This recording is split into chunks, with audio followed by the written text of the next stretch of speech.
Welcome to the monthly Meeple. I'm Philip, and with me today on duty are all the other Meeples as well. August was a really long month, in my opinion. I was getting kids ready for school. I had kids that were ready for the structure and the routine of school. I had a lot of work going on, as well as videos. I was also running bus routes before school started because I am a bus driver as well as this, and it was just a lot, and it seemed to stretch out forever. But we are now into September, and welcome. Before I forget, I want to give a huge shout out to Madclaw, Trident, Dragonite, Tribbles, Fuzzbox, Kronos, and Beelzebuddy. Thank you guys very much for your continued support every month. It means the world to us, and it helps us continue to do what we do and operate as we do. So huge shout out to them. And if you are not already, there's a link down in the description below. Go click on the Patreon link and it will take you there. $1 gets you into our Discord. $5 guarantees you a spot at our monthly game night, which is coming up on Friday, September 13th. Friday the 13th. Oh, that'll be fun. And I don't know what we'll play. We usually congregate in the chat around 7, 8 o'clock and get going shortly thereafter that. Maybe we get enough together to play some Duck Duck Goose. Or Goose Goose Duck. Sorry, Goose Goose Duck. Or Among Us, whichever. I don't really care. They're about the same game. One's a little more fun. With that being said, let's now jump over to the business end and see what he's been up to. Hey all! So, the big news for the month is we went to Gen Con. Phil, Callahan, and I, and PJ made the pilgrimage to Indianapolis during the first weekend in August. Gen Con was crazy packed. We had something like, I think the total was like 71,400 people attended the convention. All the badges were sold out, day passes, 4-day passes, the whole kit and caboodle. Before the convention even started, which was wild. And then there was so much to do at Gen Con this year. I ran around doing all kinds of different stuff. I did put together a vlog that you should absolutely check out if you're looking for the games that we picked up over the convention and stuff that we thought looked cool. You should absolutely take a look into that. And then beyond that, I did a few other things. I went to Game Nights Live. That was super fun. I had a great time. The game was fantastic. They've got that game up on YouTube now, which is wonderful. And then let's see, what else did I do? We went and got food at lots of cool places. I got to meet the creator of Hex, which was super awesome because that's one of my favorite games ever. And I had a microphone fall down across the set here, so I'm just gonna shut that off real quick because we don't need it right now. And then beyond that, it was a solid trip. I had a great time. I'm excited for 2025. Board gaming is back in a big way, and Gen Con ran a tight ship this year. Like, there were a couple things that I would critique them for, but that's in the vlog. I've already kind of covered those. By and large, the majority of the problems were with Gate 10 and things that were outside of Gen Con's control. Also, Indianapolis, please, I beg of you, fix your streets. Take some time to do the construction work that you need to do. Your roads are god-awful. Outside of that, I also picked up a couple other games outside the convention. Up on the shelf behind me, you can't see it because it's on the top shelf. I picked up the 4-player version of Clask. I also backed Jurassic Feud on Kickstarter as a result of seeing it at Gen Con. And then I've also got a Kickstarter that looks like it's finally getting ready to ship to me. The Dice-O-Matic dice spinners are approaching completion. I know they've run into a couple delays with manufacturing to make sure that everything's good, but I think we've got that all ironed out from what I can see. They actually wanted my shipping information and to verify other rewards. So I'm hoping to have those soon. I'm super excited for those. Basically, they're each dice spinner has effectively two dice on it. You push a button, the bearing spins, and then you get your random result. So you don't necessarily have to roll on a table. It's a nice, cool alternate way to go about that. They've got some cool storage cases and things too that I didn't go for because I don't really see myself traveling with these a whole bunch. I expect to use them here at the house. So I'm looking forward to showing those off soon. And then now that we've got the studio fully done and upgraded, you can probably see behind me that I've got lights on the shelves now, and our sound has been dialed in quite a bit from the previous couple months. Thank you again, Death Scythe. I appreciate that so much.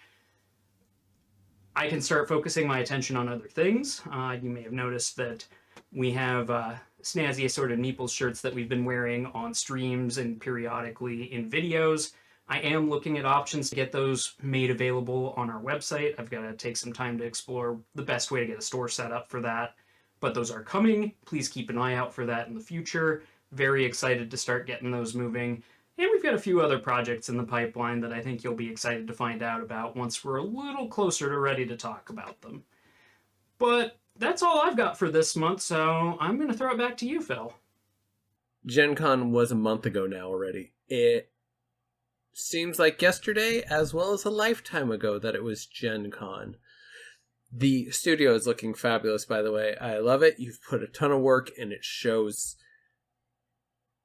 On the Gen Con notes, I have played all but one game of the 7 that I purchased. I think it was 7 that I purchased. So they've all been played. They are all delightful games. Sorry, I have to say 2. But that number tomorrow night goes down to 1. Because we're going to play Cosmic Cow Invaders. Or Collectors, not Invaders. And I am impressed, shocked, and terribly confused that that is a thing that happened. Because if it doesn't happen right away, sometimes it never happens. And that is a huge problem to me. They've all been delightful. Mistfall, I found out, is a game that requires at least 4 players to be at the table with you. But otherwise, it was a good game. There was a lot to remember, but it did not make it a bad game. There's a lot of little clues and things like that you have to get under your belt. Let's go ahead and check in with Nate and see what he's been up to. Hello, everyone. Last month, I did a rules overview of Fireborn, and while initially I was looking at doing that each month for my slot in the monthly Meeple, I've spent the last few weeks having a look into turning that into its own series, where I pick out a tabletop RPG, walk through character creation, dig into the rules a little bit, and maybe run a short scenario to show the system in action. So, just me talking about general stuff this month. I've been workshopping that with a relatively new and fairly popular system just to get the process ironed out, but I do enjoy learning new systems, and I'd like to highlight some smaller or older ones for people who might not know what's out there. If you've got ideas for a system that you'd like to see, I'd love to hear about it. Leave a comment down below, and I might just have a look at that one. Other than that, the main thing that I did this month was put together our Gen Con vlog. Obviously, Braden and Callahan did all the filming on that one, but they pretty much just passed me all their footage and let me do whatever.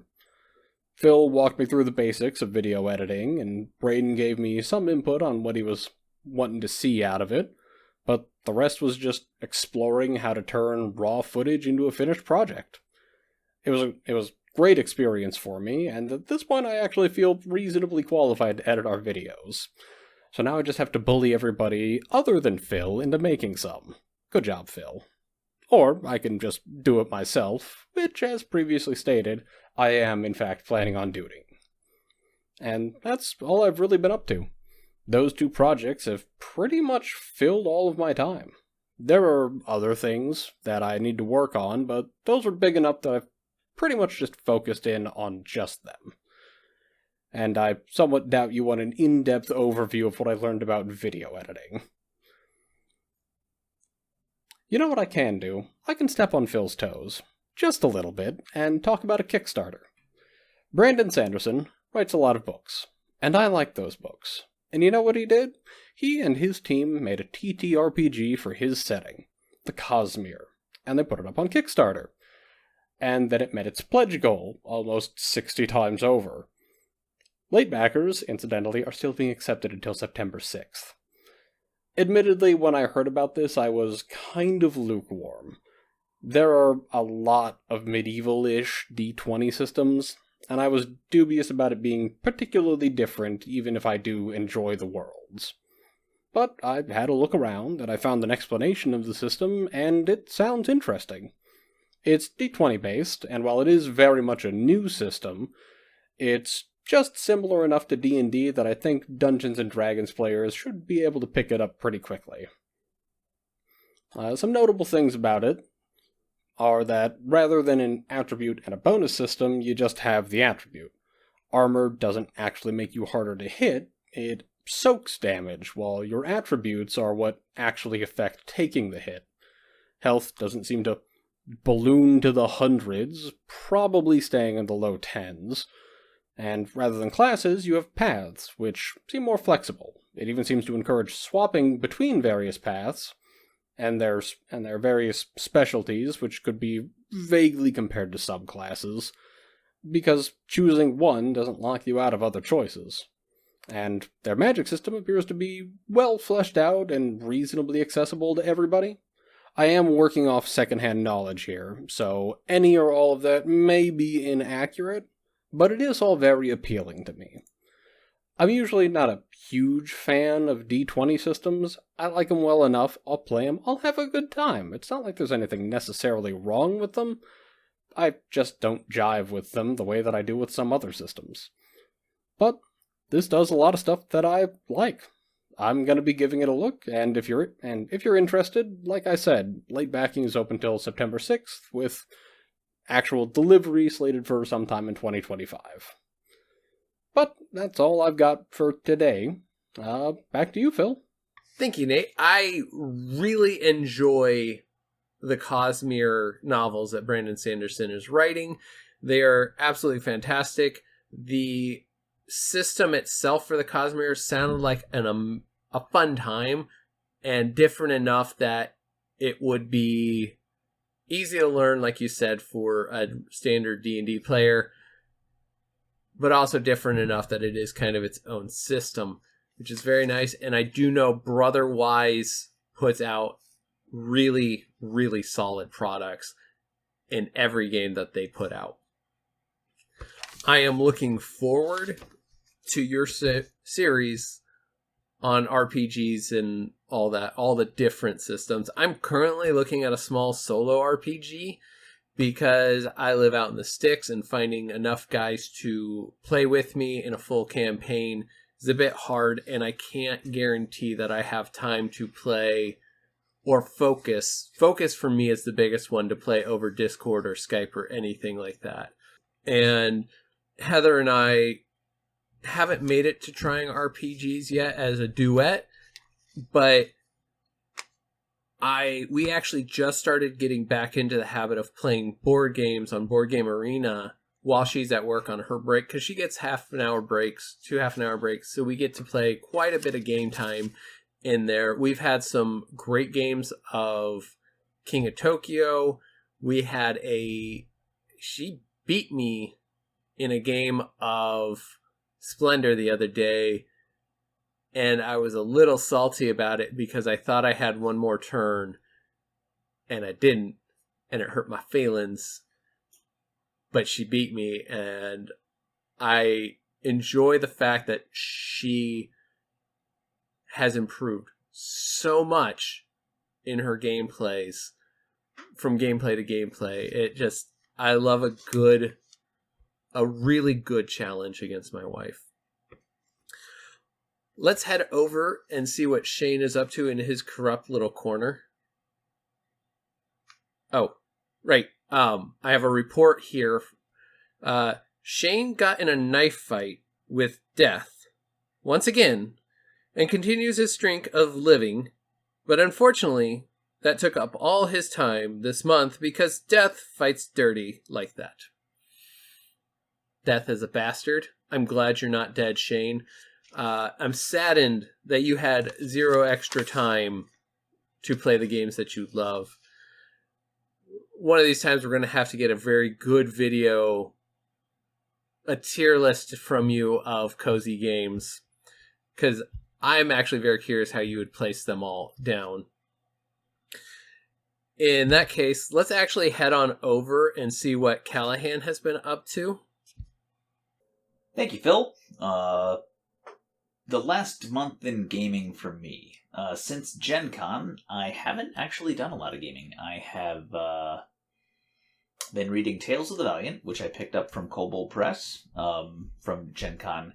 Greatly loving what they have done with 5th edition D&D to fix some of the problems. Magic might be a little busted. I haven't gotten that far yet, and I haven't had a chance to do a playthrough, but Wizards were always busted. Point in fact, right? Wizards are busted. But I love what they've done with the setting. The layout is phenomenal. It reads very easily. The races are basically opened up to do anything. And they fixed a lot of just the basic problems with D&D. Added an economy back. Kudos. WotC still hasn't figured out that yet. So, you guys did it. Good job. I've gotten, we also picked up the expansion for Bunny Kingdom for Crystal and I to play, and determined that it doesn't play that well in a 2-player game. The base game is definitely the way to go, in that. We've gotten some other games, Trash Talk. My wife didn't enjoy, but I can't wait to play that with the Meeples. Waiting on some other stuff from Friendly Skeleton. I am... Other nerd stuff. It's not directly related to gaming, but I've been building my 3D printer again. I've gotten back into that. And I have cleared out, spent a good deal of time cleaning my workshop, which had gotten to the point where I couldn't do anything in it.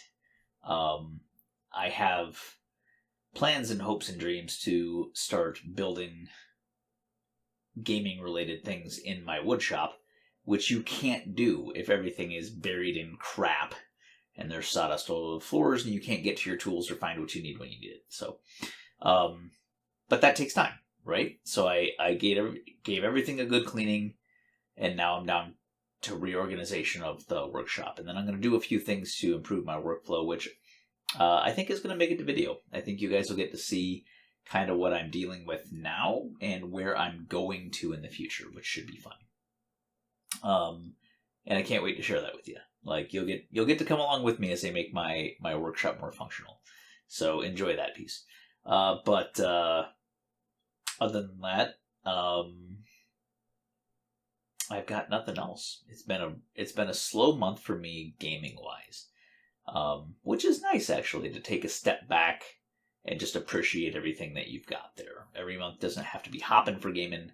Although I have so much stuff for Gen Con that I want to get to and play through and everything like that, it's still gonna take us months before we can get through all of it. So, pretty exciting. But that's about it. Back to you, Phil. It's really good to know that Bunny Kingdom 2-player, the expansion to Bunny Kingdom, doesn't play well at 2 players. Heather thought it was too busy to keep up with everything, so we typically only play 2-player Bunny Kingdom with the regular base game, because that is really good enough. There are multiple ways to victory that are still valid.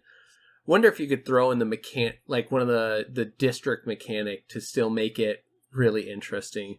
But that would be a side note to figure out if that would work or not. That could be a good side note to check out. I do like shops that are useful and clean and productive. As I stare wistfully at my table. completely covered in games and papers and all that I didn't want to deal with right away. Mine is not. I did just buy a thermoformer that I need to get rewired, which doesn't bother me. I'm pretty good at that sort of thing. And then I want to start making board game inserts for useless or board games that really, really need a better storage option than what they have. And then hopefully if that takes off, I'll have some fun doing that on the side. So thank you guys for hanging out. Leave a comment down below if you have projects going in the nerddom world that you're really enthused about or things you want to see from us coming up in the future. And we will talk to you guys next time. All right. Bye.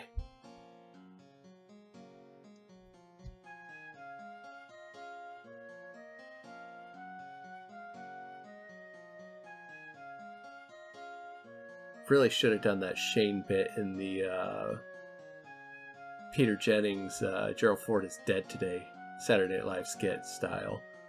Shane has died today. He was eaten by wolves. He was delicious. I used the wolves because that's a valid way for Shane to die. I don't know why, but it is.